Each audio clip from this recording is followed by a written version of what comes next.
My name is Justin McEwen. I am the Wounded Warrior Fellow assigned to Congressman Calvert's district office. As such, I manage his military and veteran affairs portfolios, which is how I got to meet and work with this wonderful team. I first want to say thank you to Bree, John, and Leanna for working so hard to put together this report. You all were the driving force behind this project, and without you, we wouldn't be where we are today.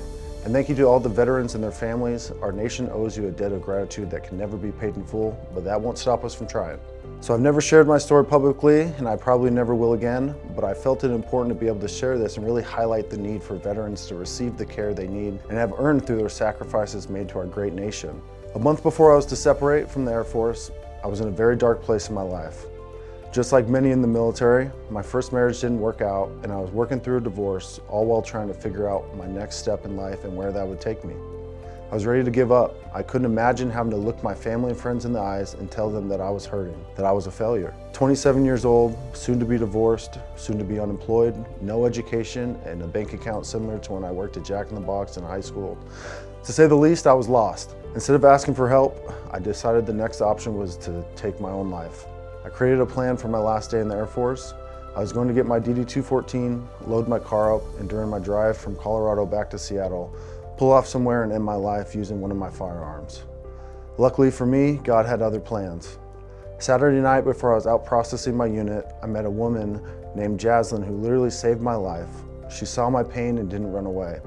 She is and forever will be my guardian angel. Fast forward 8 years, she is now my wife and has blessed me with my beautiful son Jackson, but it still wasn't an easy road to get here. I left Colorado with a sense of purpose, but with very limited resources, I was still struggling. I packed up everything I had into my car and decided I was going to start a new life in Southern California. Unfortunately, once I arrived, I found out when I was applying for housing that I had a medical bill from a surgery in the military that somehow was not paid for and had been sitting in collections for a few years, gaining interest and lowering my credit score to the point that no one would rent their property to me. I became another statistic, a homeless veteran of LA County living out of my car. I was on my own having to try to navigate the complexities of the VA healthcare and education systems while also trying to clear my credit and gain access to permanent housing. I learned of a new program that was being pushed out by LA County called the Veteran Peer Access Network, which is sort of a one-stop shop for all things veterans assistance. So in the military, they teach you a lot to rely on the person next to you, whether it's your brother, your sister, your commander, your NCO, it doesn't matter who it is, you need to rely on them to come back alive, to complete the mission, and that same thought process translates over to our civilian life because being able to have that support from veteran to veteran, that's why VPAN is so successful in LA County. Using the county's local resources, I was able to clear the medical bill from my record, secure permanent housing, and get enrolled full-time as a student veteran at Cerritos College. From there, I transferred to Cal State Fullerton to finish my undergraduate degree and graduate top of my class. I wanted to find a way to give back to veterans and advocate for them so no one else would have to endure the same journey I had.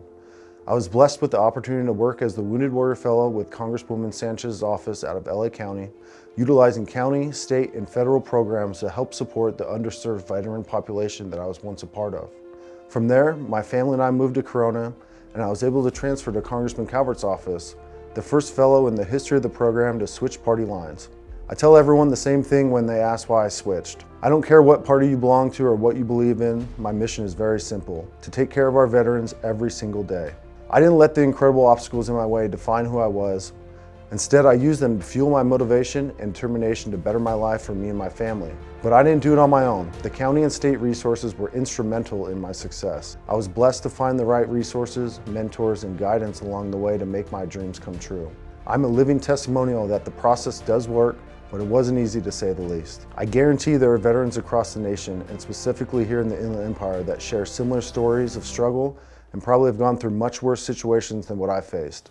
Utilizing reports such as this one, we can advocate and pave the way for veterans to have an easy transition from their military service into their civilian lives. Whether it's getting help with healthcare, education, housing, food, gas, whatever it is, veterans deserve to be taken care of, and that starts with each one of us recognizing that and advocating for same at our local, state, and federal levels. I want to end this by saying change starts with you, it starts with me, and it starts with all of us working towards a common goal, helping veterans. So let's get to work and make it happen.